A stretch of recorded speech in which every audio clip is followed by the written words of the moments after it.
कुंती, जिसे पृथ्वी के रूप में भी जाना जाता है, महाभारत के सबसे महत्वपूर्ण पात्रों में से एक थी।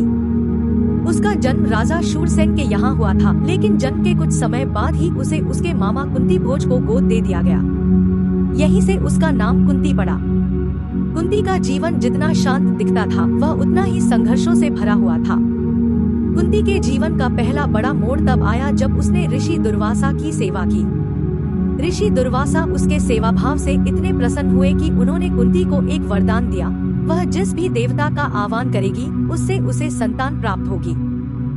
यह वरदान कुंती के जीवन का आशीर्वाद भी था और श्राप भी, क्योंकि इस वरदान ने उसे एक ऐसा रहस्य सौंपा जिसने उसके जीवन को हमेशा के लिए बदल दिया। कुंती ने अपनी उत्सुकता में इस वरदान की शक्ति को परखने के लिए सूर्य देव का आह्वान किया।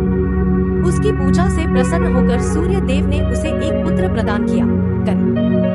लेकिन यह घटना कुंती के लिए बड़ी मुश्किल लेकर आई, क्योंकि वह अविवाहित थी और समाज के सामने यह स्थिति उसके लिए कठिनाई का कारण बन सकती थी। कुंती ने अपने नवजात पुत्र को गंगा नदी में बहा दिया और यहीं से उसका दर्द और संघर्षों का जीवन शुरू हुआ। उसने इस घटना को अपने दिल में दफन कर दिया और कभी किसी को इसके बारे में नहीं बताया। समय बीता और कुंती का विवाह हस्तिनापुर के राजा पांडु से हुआ।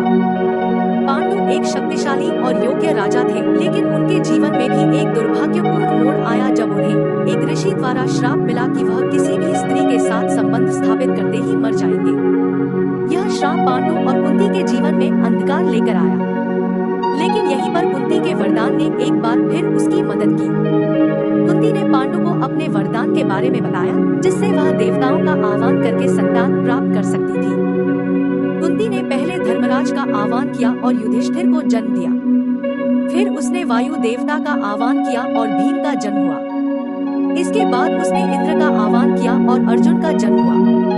कुंती ने अपने वरदान का उपयोग करके पांडु के लिए 3 पुत्रों को जन्म दिया, जो आगे चलकर पांडव कहलाए। लेकिन कुंती का यह त्याग यही खत्म नहीं हुआ।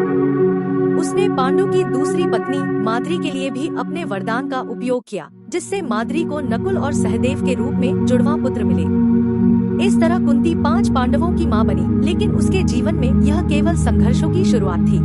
पांडु की मृत्यु के बाद कुंती पर अपने 5 पुत्रों की देखभाल और उनके भविष्य की जिम्मेदारी आ गई। हस्तिनापुर के राजमहल में दुर्योधन और शकुनी के षड्यंत्रों के बीच कुंती ने हमेशा अपने पुत्रों को धर्म और सच्चाई के रास्ते पर चलने की शिक्षा दी।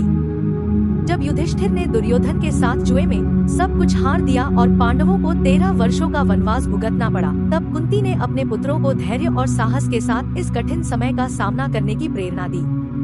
वह अपने पुत्रों के साथ वनवास पर नहीं गई, बल्कि हस्तिनापुर में धृतराष्ट्र और गांधारी के साथ रही, लेकिन उसका दिल हमेशा अपने पुत्रों के साथ था। महाभारत के युद्ध के समय भी कुंती के सामने सबसे बड़ी चुनौती आई।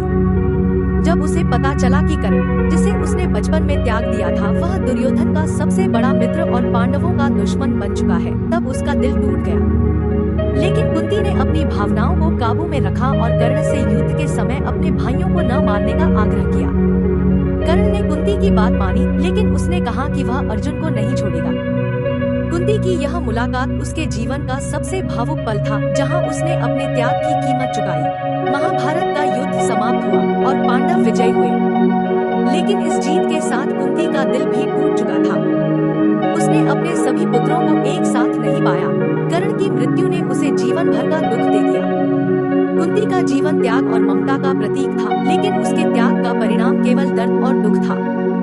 महाभारत के युद्ध के बाद कुंती ने धृतराष्ट्र और गांधारी के साथ वन जाने का निर्णय लिया। वह जानती थी कि उसकी भूमिका अब समाप्त हो चुकी है। कुंती का जीवन हमें यह सिखाता है कि सच्चा त्याग और धैर्य क्या होता है। उसने अपनी पूरी जिंदगी अपने परिवार के लिए संघर्ष किया, त्याग किया और धैर्यपूर्वक सब कुछ सहा। कुंती महाभारत की सबसे सशक्त महिलाओं में से एक थी, जिन्होंने न केवल अपने बच्चों को युद्ध के लिए तैयार किया, बल्कि खुद भी जीवन के हर संघर्ष का सामना मजबूती से किया।